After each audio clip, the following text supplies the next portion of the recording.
Deep beneath the forgotten layers of our industrial past lies a structure that time dared not touch.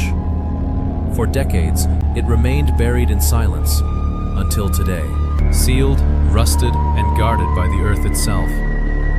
This abandoned vault holds secrets that few have ever seen. But we're not here to leave it in the dark. Step 1. The Purge. It's a battle against decay.